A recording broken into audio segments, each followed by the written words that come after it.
The one complaint everyone had about Pokemon X and Pokemon Y was that the post-game was very lackluster. There wasn't much to do outside of preparing for competitive battling, and that disappointed a lot of people, and I'm sure everyone is looking forward to a much more thought out aftergame in Pokemon Omega Ruby and Alpha Sapphire. A couple of weeks ago I made a video discussing the changes to the official Hoenn map, and also news that a Game Freak employee was quoted as saying that there would be a quote-unquote mind-blowing post-game event. And while the source of that quote might be untrue and could be lying, for the purpose of this video, I'm going to discuss what could happen in the post-game. In the comments below, I'm really interested in what you think will happen in the post-game. I'll be discussing with you in the comments too. This will very likely be a two-part series of videos, as there's so much to discuss. So, 400 likes would be really appreciated for the second part of this little series of videos to be released tonight, and let's begin the speculation. The one reoccurring trend I saw in the comments of the video discussing the news of the potential mind-blowing post-game event was the potential of us being able to visit another region,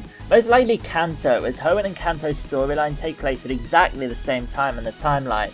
And I totally agree that visiting another region just like we could in Heart Gold and Soul Silver would be amazing. However, unfortunately to me that seems very unlikely to happen. Simply put, it's just an unrealistic expectation to expect Game Freak to recreate Hoenn in 3D as well as recreate Kanto, while also making the story fit too. What I can see happening though, is that we could very well visit the Sevi Islands. And its storyline could be very similar to that in Pokemon Fire Red and Leaf Green, where we must locate a Ruby and a Sapphire in order to make Bill's PC compatible to be able to trade with Pokemon X and Pokemon Y. Pokemon remakes always tend to include a new area or two. For Pokemon Fire Red and Leaf Green, the Sevi Islands were included, whereas in Pokemon Heart Gold and Soul Silver, the Safari Zone was included. And it would be amazing if a new area or heck a new region was explorable, and I'm sure we will receive one small new area. But all I'm going to say is that don't expect anything more than that. It is very, very, very unlikely that will happen. Something I myself actually believes will happen in the post-game of Pokemon Omega Ruby and Alpha Sapphire that doesn't exactly fit the mind-blowing mantra, but is still pretty awesome, is that I think just like in Pokemon Emerald, once we complete the regional Hoenn Pokedex, we will be able to visit Professor Birch and obtain one of 3 Johto starter Pokemon, Chikorita, Cyndaquil or Totodile. But the twist will be that our choice will also include a Megastone for their final evolutions. There's no real evidence to back this up, it just makes sense to me. That way, the first 3 generations starter Pokemon will have Mega Evolutions, and it would be a nice little surprise and reward for those who took the time to complete the Pokedex. I think there's a decent chance this will happen, but as I said, there's no evidence to back this up, so we'll have to wait and find out. The third idea ties in with what I believe could potentially happen in the demo we're going to be receiving soon. However, ignoring the demo, this idea is the first thing I immediately thought of when I read about this potential quote-unquote mind-blowing post-game event.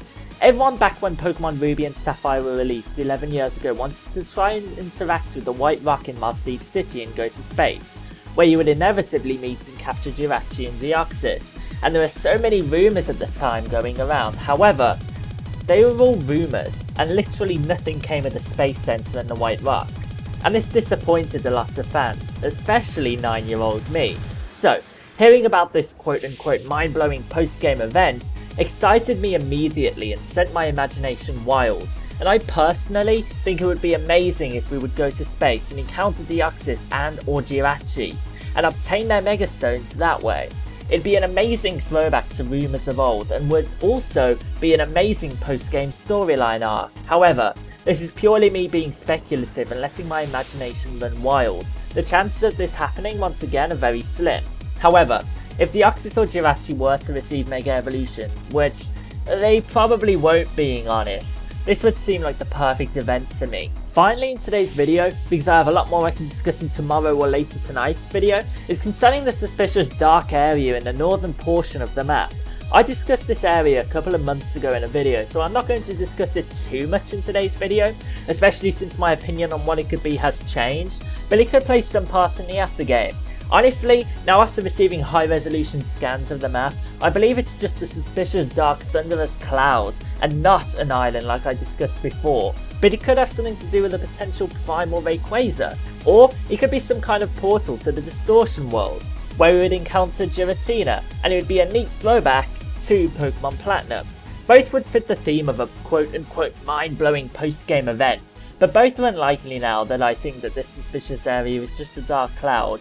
one that does however look very peculiar. In conclusion about this particular subject, this could have something to do with the post game, but to me, now it's just a cloud. All in all, I don't think any of the ideas I've discussed tonight actually have a chance of being the quote-unquote mind-blowing after-game event, with the exception of my second idea, except that isn't very mind-blowing, as they are all just unrealistic expectations and have very, very little chance of happening, and I apologise if I come across as indecisive and unrealistic. However, this is where you guys come in. I want to know what ideas you have for what could happen in the post-game. Do you think it'll just be like it was before, with the Battle Frontier? Or will there be a new area with a new storyline arc? Let me know in the comments and I'll be sure to discuss it with you in the comments as well as in tomorrow's follow-up video.